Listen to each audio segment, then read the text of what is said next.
Hey kids, this is Ivan. How you doing? Well, as promised, I'm finally getting around to doing a review of this bad boy, bad girl. Vaginas Are Magic. Lamentations of the Flame Princess. This is the free RPG Day give out for 2017, an actual hardback book. This thing is awesome. James Radji is into really inflammatory titles, but this book is not inflammatory. So I'm going to talk about it. The really cool stuff in here. The title comes from the fact that there's a bunch of spells in here that he's come up with that only women can cast. They're not all specifically spells you would think of just women casting. They are bizarre. They are a real hoot. And they range from things that you should not discuss around children to stuff that's just kind of weird and bizarre. But got things like transform all suffering into plagues. Really evocative art in this thing too. As I've talked about in the past with Lamentations of a Flame Princess supplements and books. Just really just crazy stuff. It's not over the top, but it's just a little nutty. But I want to talk about the magic system that's in here, and actually also what's a real hoot is all the spells. They're named after heavy metal song lyrics. So these are Triumph of Death. These are real, actual heavy metal song titles, rather. And he's actually got a list of another 120 heavy metal song titles, which would make great spell names, which I think is brilliant and awesome. But the really cool part of this book, the meat of this book, is the magic system, the alternate magic system. He also has a little primer on magic here, where he talks about the fact that magic ought to be really powerful, really bizarre, really scary. People that practice magic should be crazy, considered crazy, but absolutely crazy. And this system, this alternate system, really promotes that. And so I really dig it. So I am definitely planning on using this the next time I run Lamentations of the Flame Princess. Maybe even another OSR game, but this is really cool. So let me just go as briefly as I can over the system, because the entire system really is contained here on the interior cover, front cover. So this is something I guess he's been using in his game for a long time. So I can't wait to try this. There's no spell levels. There's no first level spells, ninth level spells, sixth level spells. They're all available. When you're a starting magic user, wizard, whatever you want to call it, probably not a wizard, you're a magic user. Crazy. You get 3 randomly determined spells from the entire spell list of the book. Could get anything. Next thing is preparing spells each day. You prepare spells as usual. I mean, in the Lamentations of the Flame Princess, I believe the rules are you got to rest for 6 hours and then spend an hour studying your spell book for up until like the highest level spells. But in this case, I guess you'd probably spend an hour and just call it a day. They're all first level spells now. So yeah, you rest for 6 hours, read the book for an hour, you're good to go. Transcribing spells. There's an in-game economy in terms of money and time for like transcribing, spell creation, all that kind of good junk. So he says, okay, for purposes of that, just consider all spells 3rd level. Makes it kind of fair. So let's see. As far as preparing the spells, well, you can prepare and safely cast 1 spell per day per your caster level. So your 1st level wizard, you can cast 1 spell. If you're a 7th level magic user, you can cast 7 spells safely. Doesn't mean you can't cast any more. These are the ones you get away for free. Then what happens? Well, you can also, after you cast them all, well, then you're done. You can cast them in any combination. If you memorize, say memorize 3 spells. If you're a 3rd level caster, you can cast 1 spell 3 times. You can cast, 1 of each. Doesn't really make a difference. However, you can cast risky casting. And here's what happens. You have to make a saving throw versus magic in order to avoid any risk. If you don't make that saving throw, then you have to roll on the miscast table. And the miscast table is not very nice. You roll 1 through 6 in the D12 on this miscast table.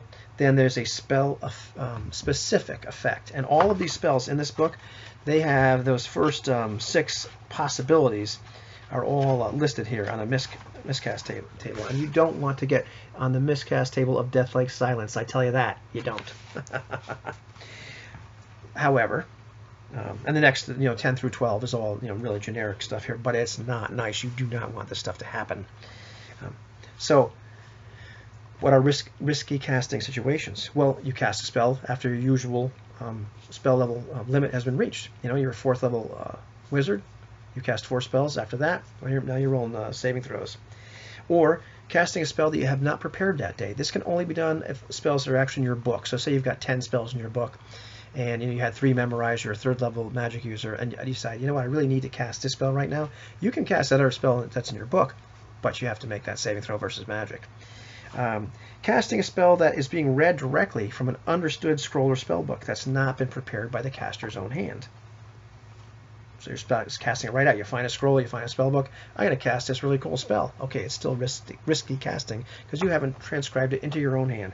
By the way, there is no read magic spell in this book. There is no magical language. People just kind of write it down in the human language. Sometimes they're written in a personalized code. You might need to use comprehend languages. So say if you speak French and the spell is in German, you have to cast comprehend languages, or if it's in some kind of weird code. Once you cast comprehend languages, you can read whatever that's in that particular book. A pretty standard application of that particular spell, but no read magic anymore. Let's see, what else? If you're casting a spell while carrying beyond the safe level of encumbrance, which is light encumbrance for humans, can't carry very much before gets kind of risky in Limitations of the Flame Princess. Or casting a spell at the same round as taking damage. So you take damage while you're casting a spell. Well, not so great. However, one other thing. If you have several of these conditions and they all apply, each one as a -1. Each additional one adds a -1 on your saving throw roll. So it gets worse.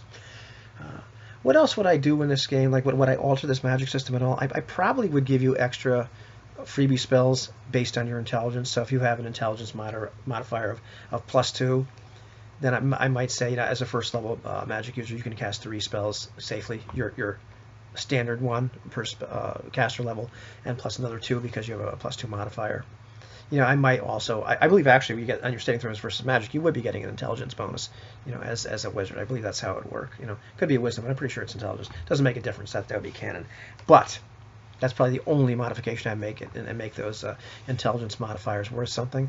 Give you a few extra freebies. However, this system just as is, even without that, it's crazy because all of a sudden all these spells are available to you right out of the starting gate. That's part of the vibe that James talks about that he was going for with the system. Is now like wizards go from being, you know how it is in D&D or any kind of retro clone. You start out a brand new wizard, and the spells that they have available to them, they don't feel very magic-y. They don't feel very wizardy. They don't feel very scary. That summon spell, that's a 1st level spell in Lamentations of the Flame Princess, that was a game changer. But now, you can cast anything as a 1st level wizard. The thing that happens, though, of course, is any spells that have an effect based on your caster level, well, that would take effect. There's no fireballs in this game, but should you be a 1st level wizard and casting a fireball, should that show up, well, you're going to do a 1d6 fireball. It's not going to be that big, giant, 5d6 or 6d6 that you're used to by the time you actually can cast that. But really cool.